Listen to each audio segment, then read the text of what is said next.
to Uncontrollable, the podcast where we break the stigma, get loud, and get real about youth mental health. Truth is that having mental health struggles isn't weird, unnatural, or something to be ashamed of. It means you're human. Mental health affects us all, directly or indirectly. You're not alone. We're here to remind you that some things in life are out of your control, and that's okay. Sometimes you just have to embrace the chaos. Mental health doesn't have to be scary or heavy all the time. It can also be a very fun and relatable topic. This podcast is packed with stories, tools, and fresh ways to handle all the stuff that feels, well, uncontrollable.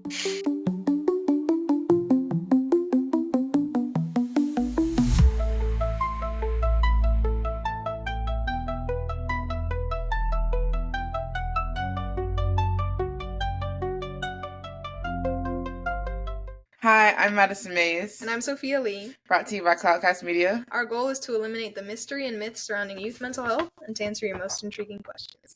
So let's have some fun and explore the uncontrollable. Today we're here with Stan Collins, one of the co-founders of Youth Creating Change, who now works with the state of California as a suicide prevention specialist. Stan, how are you doing today? I'm doing very well. How about you, Madison? I'm doing great. Glad to have you here. Mm-hmm. Yeah, thank you so much for having me. Mm-hmm. Yeah, so tell us a little bit about yourself and how did you get into your profession? Oh, okay. It's gonna get weird, but let's go. So I got into this work by accident. When I was 14, a freshman in high school, I lost one of my best friends to suicide, and this was back in like the mid 90s. So this was at a time when like we didn't talk about mental health or suicide prevention. And it was years later where I just kind of, I heard about a program through my family about youth suicide prevention. And they said, hey, will you come check it out? And ended up bringing the program to my high school. Just thinking it was going to just be something that I could do to, help people out and, maybe create some conversations. And then a few years later, while I was in college, and then once I got through college, they asked me to be a part of the program. And here I am, 20 years later, not realizing that suicide prevention is a field that you can work in. I guess that's the short version of it, is that I just look back to my days as a younger youth and just think like, man, I wish we would have talked more about this. Exactly. Yeah. And how do you think that your work that you've done with Youth Creating Change and the work that you're doing now with California is impacting kind of the conversations that we have in schools about suicide and mental health? I hope there's some impact. I don't want to sound arrogant and say it's changed the whole direction of everything, but I think that from what I've seen in my work, it's cool to like see a sea change. Like I think a lot of people are talking different about it and realizing that suicide prevention, which starts with mental health in general, isn't something that we should do. It's something that we have to do. So I think that's the biggest difference. When I first got involved in this work, I'd go to hang out with some friends or whatever, and they'd be like, oh, what do you do? And I say I'd work in, mental health and suicide prevention, and like silence, like crickets. And now it's like, oh, that's great. So like just that like finger in the wind response is like going from like, oh, that's weird to, 20 years later, like, that's awesome. Let's talk about it. I think it has no credit to do with me, but just the way the world has shifted to realize that if you don't have mental health, you don't have too much else. Right. I think it should be like, I'm glad it's being talked about more because we talked about it in some past episodes about how that kind of generational thing too, like depending on the era, how like we're slowly coming more and more up into like really accepting mental health. So now we're trying to get like those stereotypes fought about it and really defining what you said, like what suicide is, like how it happens and what kind of leads up to it. And also like and I think generational is definitely. Because I've spoken about this, but like it's a social justice issue. Like it's like one of the next phases of social justice is just like being able to talk about like where you're at, how are you, and being okay with not being okay, and like understanding that you don't just have to sit in the mud. Like there's people that can help. Mm-hmm. Yeah. And this episode is really about talking to people about mental health, even if it's not just for yourself, but for your family or for friends. And it's not necessarily about how to make the conversations less awkward, because I think that the conversations are gonna have to be a little bit awkward. You know, you're gonna have to embrace it. You know, if you really care about that person. Do you have any advice for sort of starting a conversation about mental health with somebody that you're worried about? Well, with respect, I'm going to challenge the premise of your question, which is that Oh, I it's see. not awkward. Like it's not like we all think it's awkward, but it's not awkward. Like I want people to check on me, and it doesn't make me feel. They shouldn't feel weird for like I want people to love me enough to check on me. So I think that's something that we've kind of built up, and I mean again with respect. I think we've built up the awkwardness about mental health almost too much. Like, yeah, I want you to know that you can care about me, and I want you to know that I care about you. So I think the awkwardness is a little bit overblown in this situation. Like, um, yeah, like it's okay for you to check on me. It's okay. Like, it's actually your responsibility to check on me. Right. And it's my responsibility to check on you. So like, again, like the whole awkward thing is like, get over it. Like, just check in.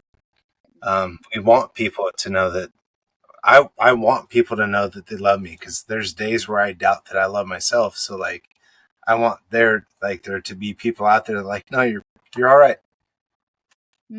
So how would you go about asking? Like, how do you really ask if someone's okay?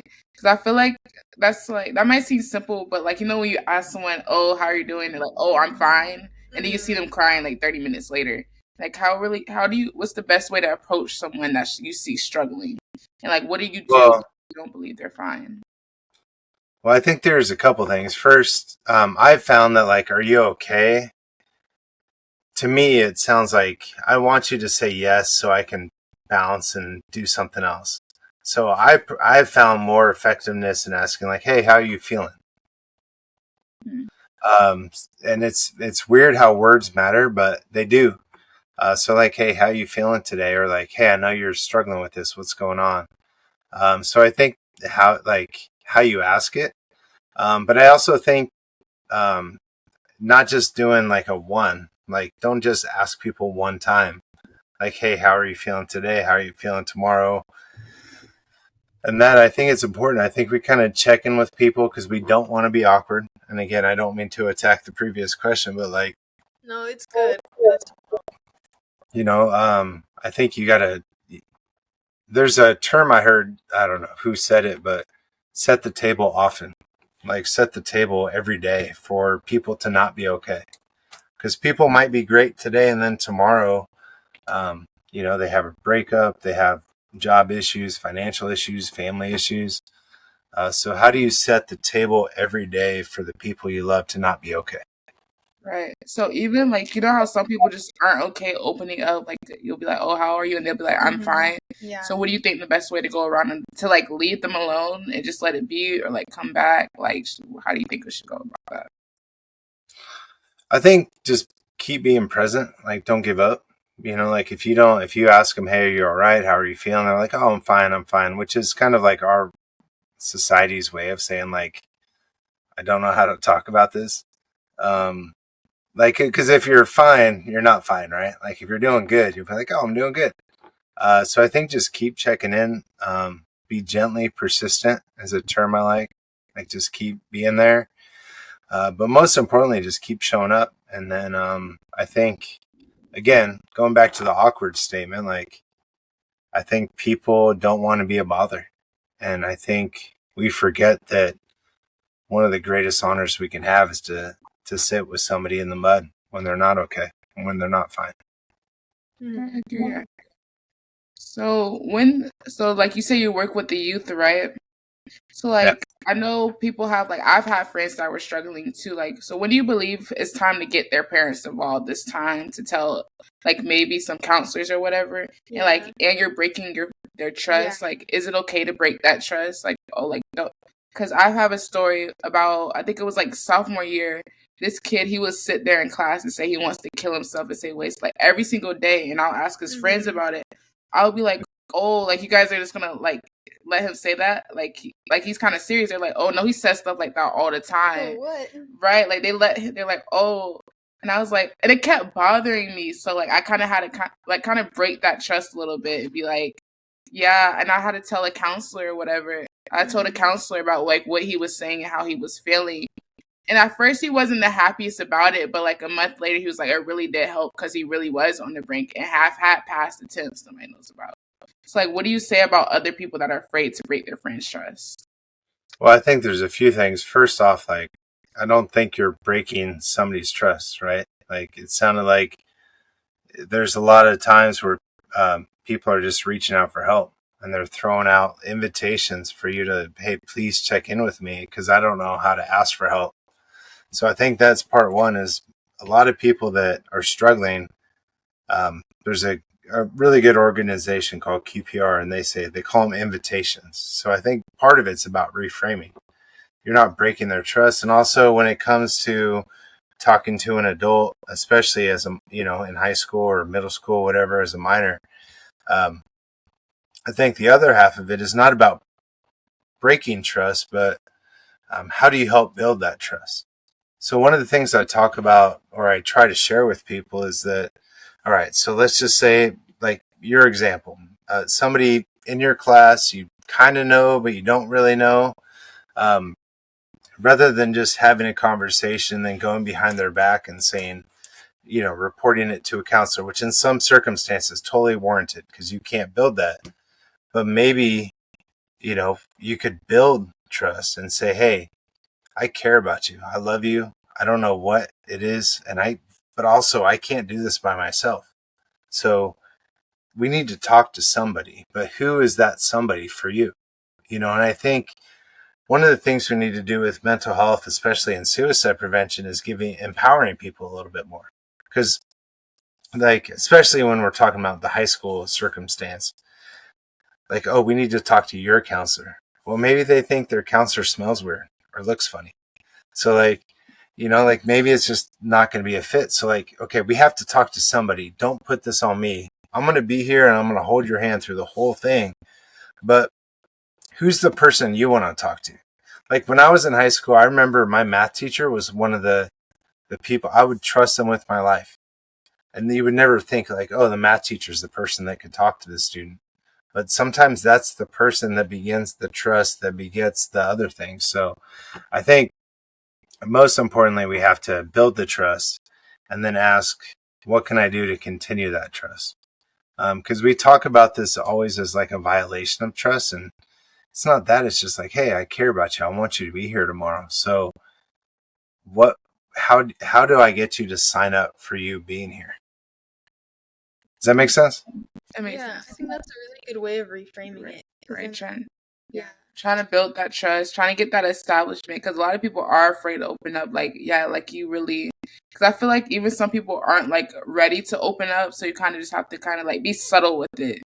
Because like I also have a friend like that. She doesn't really like talking about her problems, even if I could see that's something. A lot of friends like that. Right? It's like our whole generation. Yeah, a lot of people don't like. They don't like really talking about it, or they'll like just cut you off. So what do you think to do? Like, oh, like when they genuinely just don't want to speak to you, you don't know, you kind of just don't, there's a problem. Okay, so same thing. I'll put it back on you a little bit. Why would somebody not want to talk to you about their issues? True. Because they probably have them. Probably right. Probably don't. Probably just don't. That trust might not be there, right? Or it Well, might. No. I'm going to challenge you guys. Take it deeper. Like the trust might not be there. Well, because they might be scared of who you're going to tell. They might be scared of who are tell, or they might be embarrassed of the story too. Have shame. They have a lot of shame within the story. Because I just have so many stories with my friend about this, right? She had like an incident because she would tell us everything, right? But like it was kind of a switch in her energy, and we knew there was something wrong, but she just wouldn't. She just genuinely wouldn't say anything about it. We kept trying to push her, like, okay. She would get mad, irritated, go also. We're like, okay, will leave it until like it had got so bad until it was like more personal matters, but she had to get a restraining order on someone. And I think she was more so ashamed of what led up to the events happening, because even when she still didn't really want to say what happened, like she trusted us with everything else, Yeah. but the specific matter she just like she couldn't bring herself to put it into words what actually happened. But she was like, Yeah. "Be on." Okay. So shame. So you talk about restraining order, maybe frustration. Like she's tried everything. So like, why should she try this with you? Because it's going to end up in the same thing. Frustration in that regard. Burden. Like she feels like maybe she's already burdened you. Like, hey, I've already bothered you with this so many times, and I keep coming in the same. Because when your mental health is struggling, like we go in circles, right? Like that's why support systems are so important. So I guess before to go back to your initial question, like what do you do when somebody says like I'm fine, or what do I do, like, or you don't have anything to do? I think a lot of times we put that on the we we put it on the person, like why don't they just tell us, right? But like there's tons of reasons. I feel ashamed, I'm embarrassed, I feel like a burden, I feel like I've tried everything, I've tried this with you. And um, so I think just understanding that part of it, that like more than likely this isn't the first time they've reached out for help. There are some people that like, I don't know how to ask for help, I don't know how to reach out for help. But I think by just understanding, like, there's been times in my life where I've given up on asking for help because I'm like, you guys just don't get it. Like, why would I keep asking you for help if you're just not listening? So I think part of it is, I don't want to say like victim blaming, but like we have to be more cautious of that. Of like, instead of asking why aren't they giving me the honest answer, like why would they not be comfortable to be honest with me about where they're at? Mm-hmm. And then how do you? Sorry, I feel like I'm challenging every question that you've asked. That's kind of like what I was looking for, like kind of seeing more so on the person themselves, like why they're feeling. They can more. I think sometimes if we're trying to help someone, we kind of get like a little selfish. As oh, they don't want to talk to me. Oh, they must think I'm being a bad friend. But we kind of really don't see it from their perspective. Like they just may not be ready to open up yet.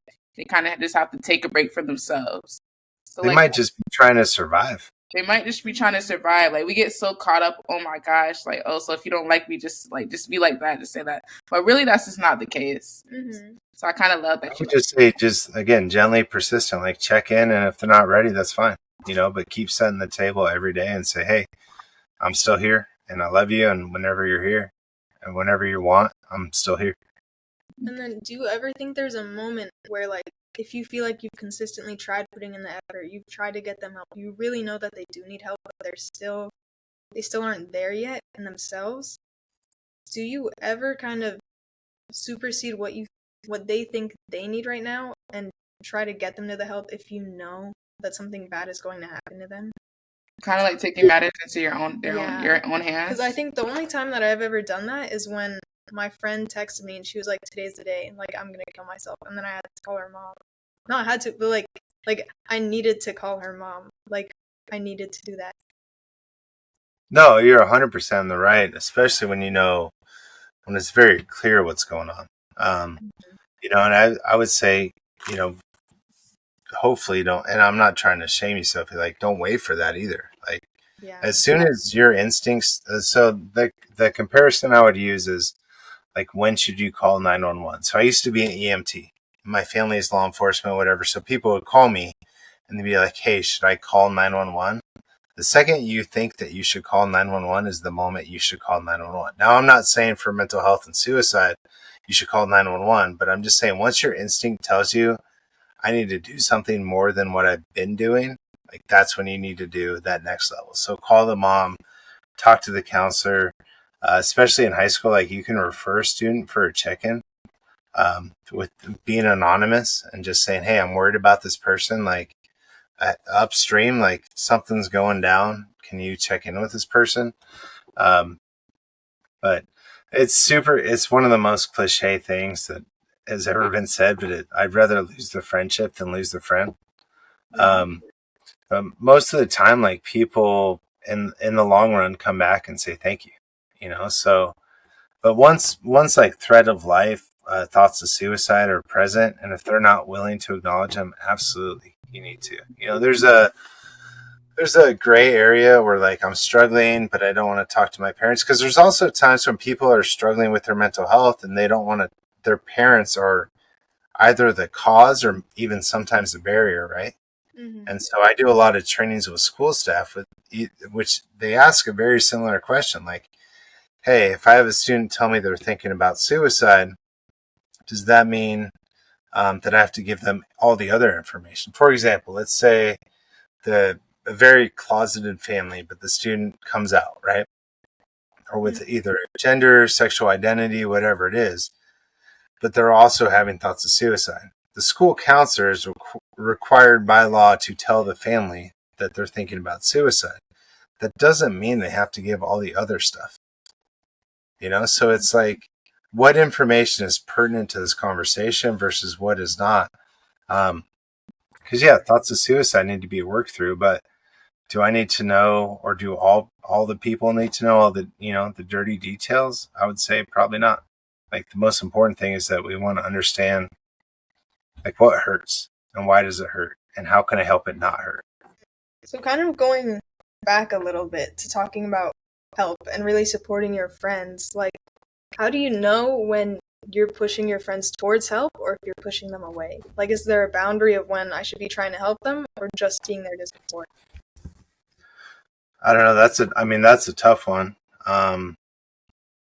Again, I think I go back to like, just keep showing up, keep bringing it up, but also like, sometimes as hard as it is, like, we need to let people hurt a little bit. If they're not, if, that's one thing I think that we misunderstand, is that people won't accept help unless they want to get help.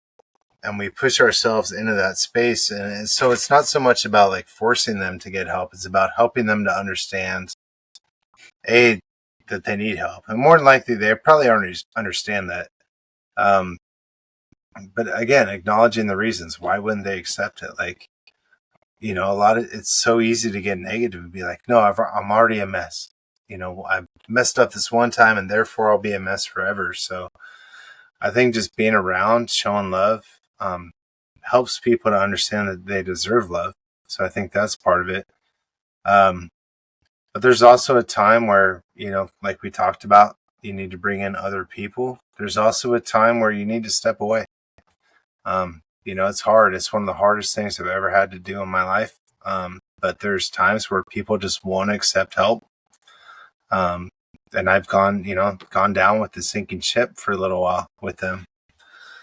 So I think it's a fine line, and I don't think there's like a blanket statement, like, how do you know if you're pushing too hard? I think you trust your instincts. You do it with respect. You try to get them to have ownership, accountability about it. But at some point, if they're not going to accept help and you feel like you're pushing them away, then maybe, again, once you have that thought, then maybe you should step away. Another question is, do you have any direct experience of living with someone struggling with mental health issues? And like, if so, how did you handle that? I do, including myself. I think patience, understanding, doing research. But going back kind of the previous comment, I think the best thing, aside from being understanding, being knowledgeable so that you understand, like, NAMI has this great program. It's called Family to Family, where you learn about like some of the struggles that other people, so say you have a partner, a family member, child, parent, whatever, who's struggling with mental health, they kind of talk you through those emotions. Because if you're like really like deeply involved as a caretaker, like, there's days when you're frustrated, there's days when you're exhausted, and that doesn't mean you're a bad person. So I think that's part of it. I think the other part of it is taking care of yourself, like realizing, again, super cliche. When you're on the plane, they say, put your mask on before you put it on the person next to you. Like, if we're not here to take care of ourselves and then we're not going to be here to take care of the people the next day. But I think through all this, like, I think there are so many options for people to get help. There's so many people that want to help. I think to some degree, and this isn't to shame people, like we need to have more accountability for our own wellness. Like we need to be willing. Like I see a therapist. I think everybody should see a therapist like constantly. Now that being said, it's really hard and it's expensive and health insurance and all the issues, but I think we need to normalize, especially the world the way it is, that we're all going to need a little bit of help, and that's okay. That's fine. Did I even answer your question at all? That did answer, I think that did answer it. Yeah, because I do know that a lot of people, like we kind of talked about it in different podcasts, like their mom had body issues, right? Like they or had like self-image issues and eating disorders, and like I see people talking about how that can necessarily affect them growing up, and sometimes they kind of end up like learn to adapt some of those like unhealthy skills too. So I think, like you said, just really addressing it, and I think it could take for like both parties to kind of be accountable to the fact that they're struggling. Because I know it's kind of hard for a lot of people to really say those words that they are struggling. It's like talking more Yeah. about that, and that's why I think you said like knowledge, become more educated about it too. Well, yeah, like if you understand, like for your example, like your mom's body issues or whatever, like to understand it, to be like, oh, this is wild over here, like, but this isn't normal. But also to understand like the parlay, like the trauma echo that comes through it. Um, and again, to understand also, like, you're going to have so much perspective, especially if you're like in teenage years, young adult years.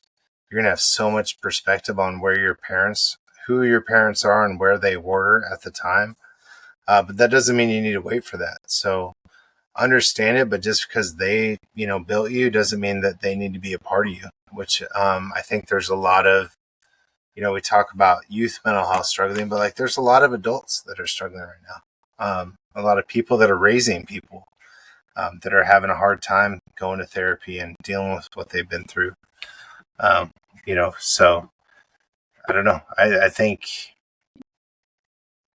the sooner you start processing and doing the work, the better off you're going to be. Like I talk to youth all the time who have been through horrific stuff that, as rough as my childhood may have been, stuff that I could never understand. And, they're like, I'm so worried I'm going to be broken forever. And it's like, no, dude, you're going to be the person that's going to be kicking butt in a few years because you started early. A lot of people don't start doing work on themselves till they're 30, 40, 50, 60. If you start looking at yourself and exploring, what is life, why is life in your teens and 20s, you're going to be way ahead of the curve. So I have so much hope for your guys' generation because you guys are doing the work way before most of the other generations. Mm-hmm. And kind of building on that, because sometimes youth, I know like sometimes my friends will be very knowledgeable about their own mental health and they can understand that they have a problem, but then their parents don't necessarily believe in mental health or won't necessarily provide the support or the therapy that they need. How do you think youth in that situation can sort of still find help for themselves? Well, now more than ever, you have more options. So one, there's, I think a lot of youth don't understand by the time they're 12 or maybe 13. I apologize if I'm getting the age wrong. In California, you have a legal right to seek mental health support regardless. You don't need a parent permission to do that. And I think and now that doesn't mean there's not other complications with it, financing, shame, punishment. I'm not saying that eliminates all the things, but I think a lot of youth don't understand that they have a right to mental health care at a younger age than we would expect. You don't have to wait till you're 18. I think the other part of it is there's a lot of resources out there. Like I think most youth, when they talk to a counselor at school, a mental health professional at school, automatically it's going to signal to their parents or their guardians, caregivers, whatever the title is. And a lot of times, again, unless there's risk of harm to themselves or others, those people don't need to be involved. And so I think a lot of times they say the average time for someone who's struggling with mental health symptoms reaches out for help is anywhere from 8 to 12 years. And those 8 to 12 years are hugely significant loss of time or waste of time, whatever. So I think empowering people to know their legal rights, like literally their legal rights, that I have permission legally to talk to a mental health professional. But also you have awesome resources like the Saluna app and some of the other things out there. You have more access to information about mental health right now than ever before. You also have a community of people in your age group that are more understanding, more sympathetic, and more importantly, empathetic. So I think if I were dealing with the things that I was dealing with when I was in high school, I hope that I would have the courage to engage and use the resources that are available. Yeah, and speaking to like what you were dealing with in high school, what is something that you would try to tell your past self? Like, what advice would you give them to like keep trying, like through all your mental health? It's going to be okay. Like, it's going to be okay. And I still, my 5 years from now, I'll tell me right now, it's going to be okay.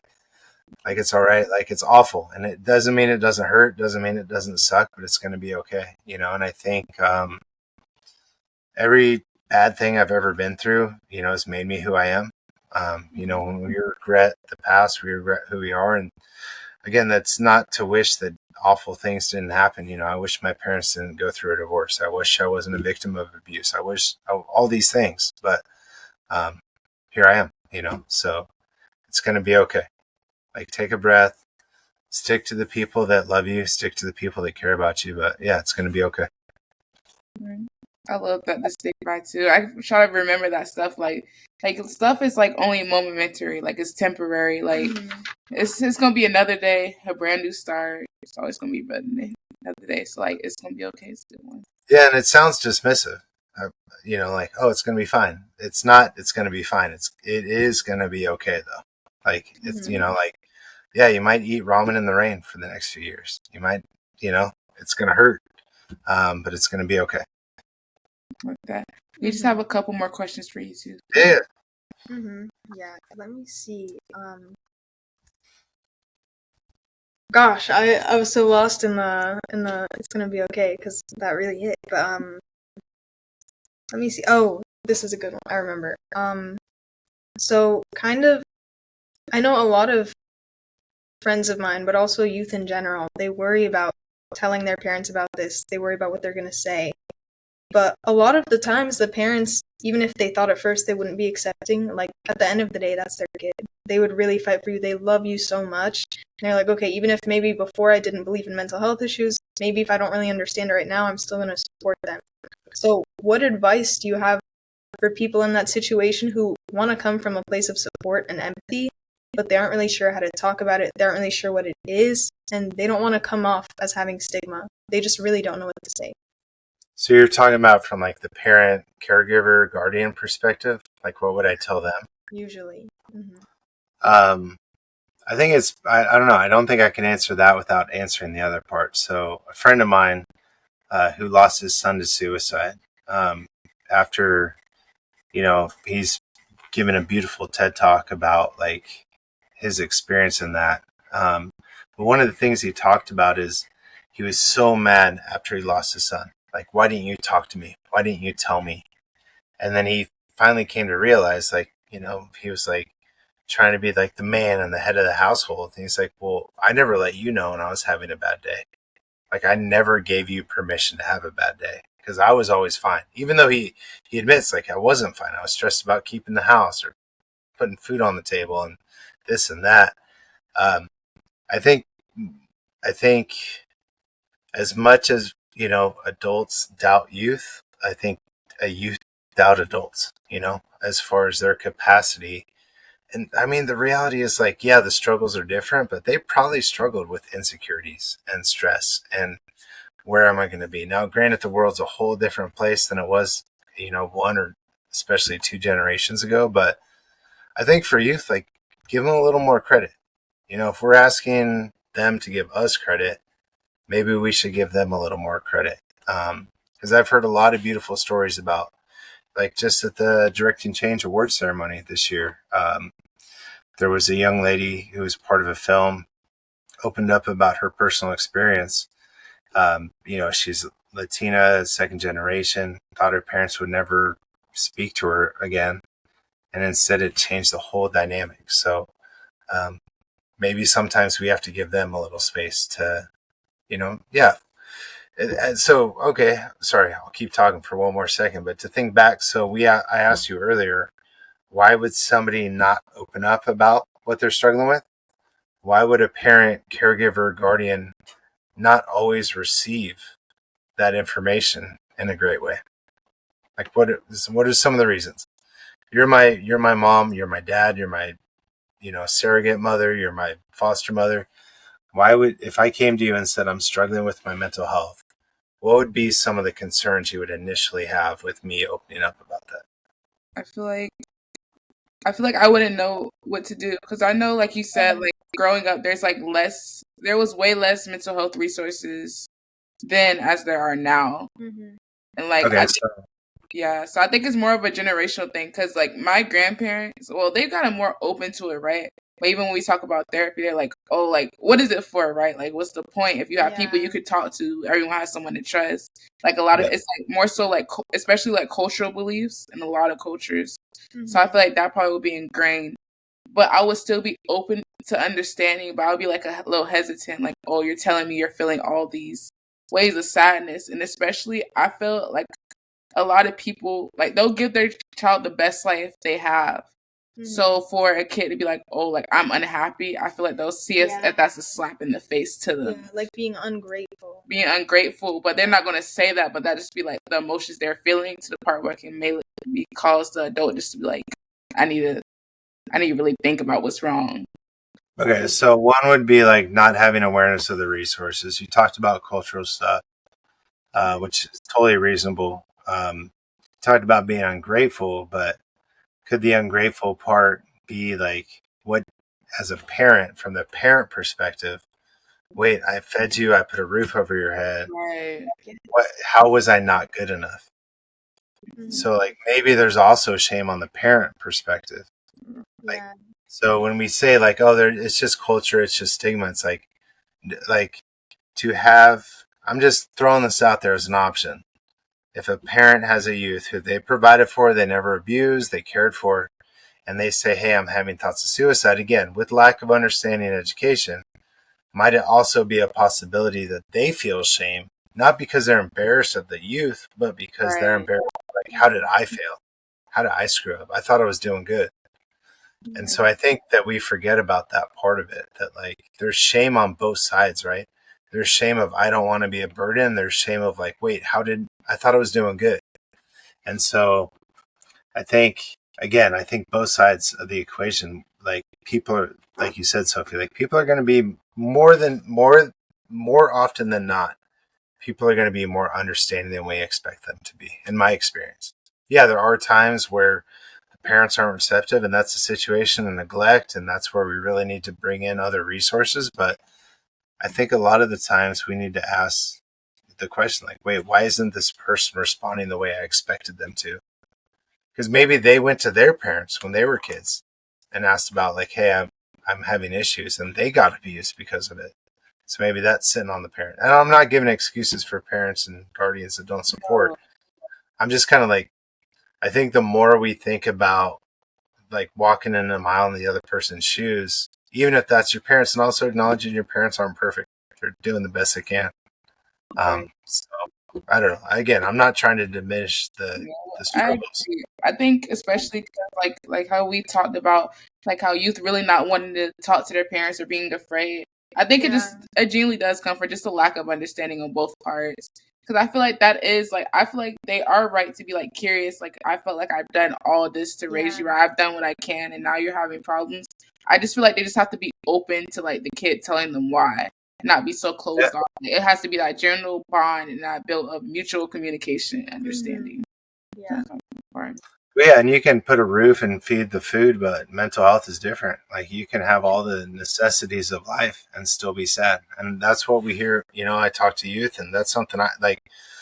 I look back to my struggles in high school. Yeah, my parents went through a divorce, but that's by no means like the most traumatic experience somebody in their youth went through. But for me, it was devastating. But my parents were still like, well, you have a bed, you have food.